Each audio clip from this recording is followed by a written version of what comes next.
Consórcio ou financiamento? Você sabe as diferenças, né, dessas modalidades? Confira agora o que diz a Gabriela Sandri, consultora financeira, e ela vai dar dicas do que a gente deve fazer, qual é a melhor opção. Porque, afinal de contas, as pessoas querem, dessa maneira, fazer um consórcio ou fazer um financiamento, de alguma maneira, ter um bem. É isso mesmo, Gabi? Boa tarde, seja bem-vinda, viu? Boa tarde, Maica. Prazer estar aqui novamente. São as duas modalidades mais comuns, né, que a gente ouve muito falar, mas ainda existem algumas dúvidas, né, com relação a qual faz mais sentido para mim, né? Então, ambas elas têm algumas particularidades, algumas características que vão diferir uma das outras, né? Mas é importante você se atentar a isso no momento que você quer adquirir um imóvel ou um bem, um outro bem, um carro, seja lá o que for, né? A gente fez aqui algumas perguntas, né? E espero esclarecer as suas dúvidas. Caso você queira, né, também participar desse bate-papo, nosso WhatsApp é o 43 3315 1313. É só mandar aqui que a Gabi vai responder para você. Bom, vamos começar então colocando aqui na nossa tela, ó, posse do bem, financiamento, explicando, né, qual que é a diferença aqui de um para o outro. Como que é, Gabi? O financiamento você adquire o bem de imediato, né? Então, a partir do momento que você vai ali num banco e procura por essa linha de crédito, sendo aprovada, você tem a condição ali dentre o momento da simulação até a contratação de ter posse do bem de início imediato ali, né? Diferente do consórcio, que você, na verdade, se programa. O consórcio, eu costumo falar que ele é uma forma parcelada, programada de você comprar o bem. Porém, a diferença principal entre os dois é que, no caso do financiamento, você já adquire o bem, né? E no caso do consórcio, você vai se programar para adquirir. Então, você vai ter direito ao valor da carta para poder comprar o bem, só depois de contemplado, então, seja por sorteio ou por lance. Então, a diferença principal é essa. De você ter ali, ó, a posse do bem. Isso. Financiamento, se saiu, você já, Já sai com o bem já na realiza, mão. já comprou teu presente, já comprou teu carro, vamos supor, teu vaso. Se não vai financiar, você vai ter que ele esperar para adquirir ele. Exato. É somente para carro? Não, na verdade, o consórcio, tanto consórcio como financiamento, você pode também fazer para adquirir um imóvel, tem cartas de crédito aí também para serviço, no caso de consórcio, né? Então, não necessariamente só para casa, pode ser para carro também, moto, também é bem comum consórcio, por exemplo. É a realização do sonho, né? Vai entendendo aí, tá, gente? Vamos ver a outra aqui, ó. A entrada, como que é a diferença de um para o outro? Aqui no caso do financiamento, né, você tem que ter uma entrada mínima ali, normalmente gira na casa de 20%, tá? Mas tem algumas instituições que praticam uma taxa menor ali de entrada, em torno de 10%, 15%, mas vai, em média, 20%. Então, de certa forma, você tem que ter um capital ali já para também poder financiar o restante. Então, você tem que dar essa entrada. No caso do consórcio, você não precisa dessa entrada. Então, de certa forma, ele acaba se tornando mais democrático, porque daí as pessoas elas podem ingressar sem ter um montante ali para iniciar, né? Então, não é exigido nesse caso, no financiamento, sim. Muitas pessoas utilizam o consórcio também como uma forma de guardar dinheiro, né? A gente já comentou sobre isso aqui. Exatamente. Principalmente com as pessoas que têm dificuldade de fazer o dinheiro sobrar. Então, assim, é como se fosse um boletim que você paga todos os meses, né?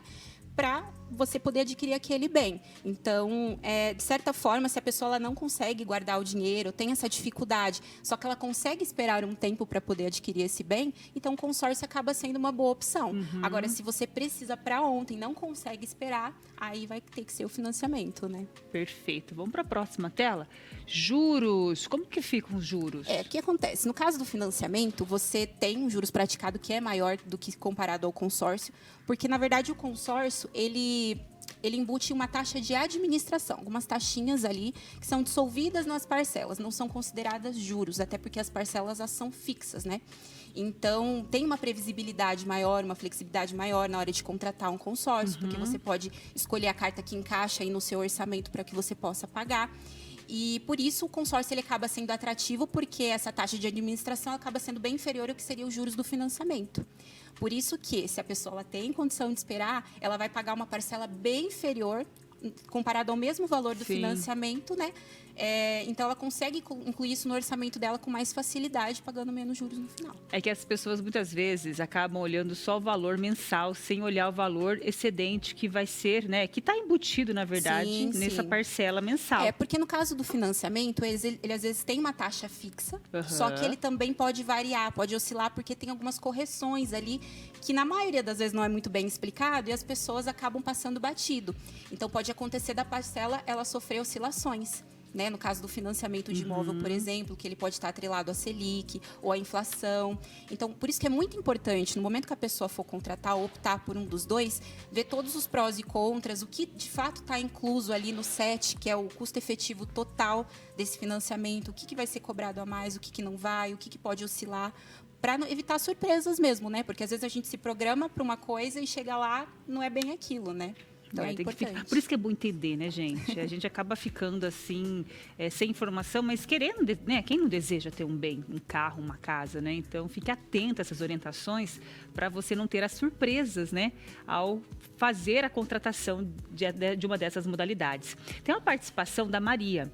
Ela está falando assim que ela está com o nome sujo e que ela gostaria de saber se ela pode fazer o consórcio. Vai ser muito relativo aí, vai depender muito da administradora do consórcio.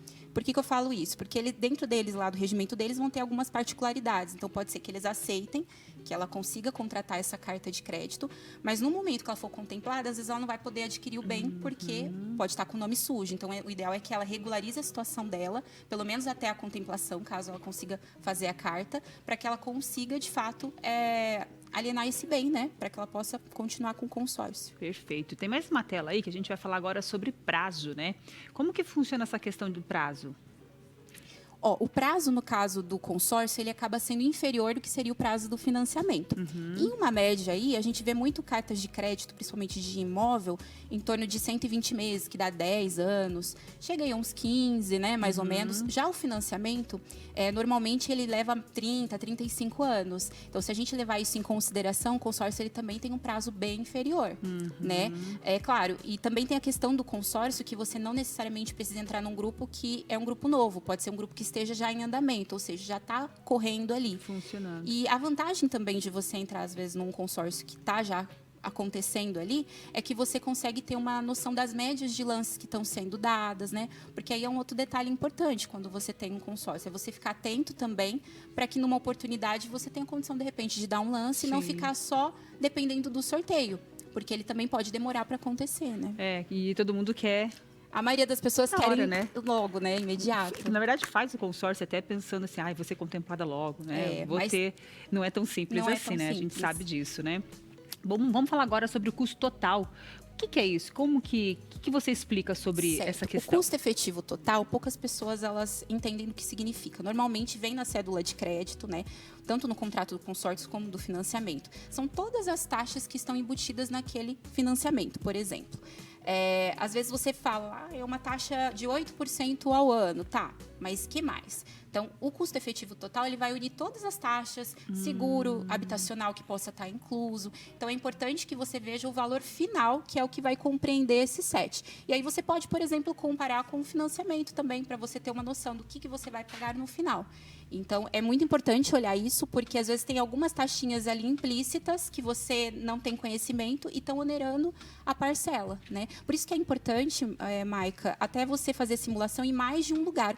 Então, de repente, você tem o seu banco ali, que você pode chegar lá e fazer uma simulação, tanto do consórcio como do financiamento. Mas você fazer outras simulações, analisar isso daí também, porque pode dar uma diferença até que razoável de um lugar para o outro. Conversar com outros profissionais, profissionais. Não ir direto no primeiro que você vê ali, por mais que você se identifique com a pessoa. Sim, né, é com importante, a empresa, porque no final é o que vai pesar no seu bolso, né? Igual eu falei, essa questão, às vezes a gente acha que, como a gente está ali vendo o valor e é possível ser pago ao mês, a gente esquece de contar como que vai ser o final dessa carta, desse valor que a gente vai estar pagando, né? Será que vale a pena?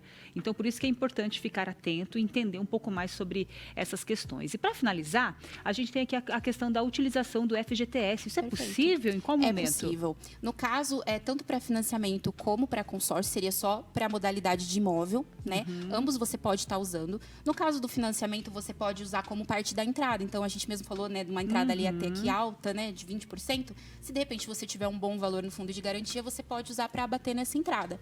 E também, se de repente você está ali pagando o seu financiamento e quer amortizar essa dívida, ou seja, diminuir os juros ou diminuir o prazo, você pode também estar usando o FGTS para abatimento. No caso do consórcio, é a mesma coisa. No caso, seria o lance, né? Sim. Então, você pode usar o FGTS para dar um lance. Olha. Né? Parte desse FGTS. E também você pode pagar as parcelas aí, se você quiser também acelerar para quitar logo esse consórcio, você também pode estar fazer usando. outro, né, gente? Porque tem que ser assim, a gente nunca tem que sossegar, né? Pensando em aumento de patrimônio, o consórcio ele é assim. bem legal. Mas eu acho que, independente de qualquer coisa, ambos têm vantagens, ambos têm desvantagens. Vai do momento da pessoa. Vai da condição E financeira, da condição financeira né? também. Daquilo que você precisa. Por exemplo, preciso de um carro para trabalhar. Né? Esse carro vai ser importante para eu poder para gerar renda. Para gerar renda. Então, às vezes, a pessoa para ela não vai ser interessante esperar. O consórcio, né? Então, exatamente. Assim, e hoje tem consórcio de tudo, né, gente? Até de plástica, né? Para quem tem sonha aí, em dar uma recalchutada, né? Ou tirar também, que tem muitas mulheres que estão tirando hoje silicone, exatamente. Né? A plástica também tem sido um chamariz para essa opção de você realizar o seu sonho, né? Porque é isso que eles vendem, né? A realização de um sonho. Com certeza. Muito bacana, viu? Espero que você de casa tenha entendido. Caso não, se conecta aqui com a Gabi. Esse é o Instagram dela, gabriela.financas, tá? Isso. E ali você vai ter tudo relacionado à economia, a questões de gerenciamento de grana, né, Gabi? Exatamente. Ajuda todo mundo a entender um pouco mais sobre as finanças, com certeza. Né? Até se de repente estiver pensando em financiar ou em uma modalidade de consórcio, pode estar me chamando no direct aí que a gente conversa e verifica aí o que a gente pode estar ajudando. Tá bom. Muito obrigada, tá viu? Obrigada. Com saudade de você. Eu também. Faz tempo que eu não venho aqui. Ela falou que a gente se viu antes de viajar. Como passa? Faz bastante tempo. Já tô com vontade de viajar de novo. Nem fale, eu também. Tem como financiar? Vamos conversar. Um beijo, tá? Obrigada, tá? Tchau.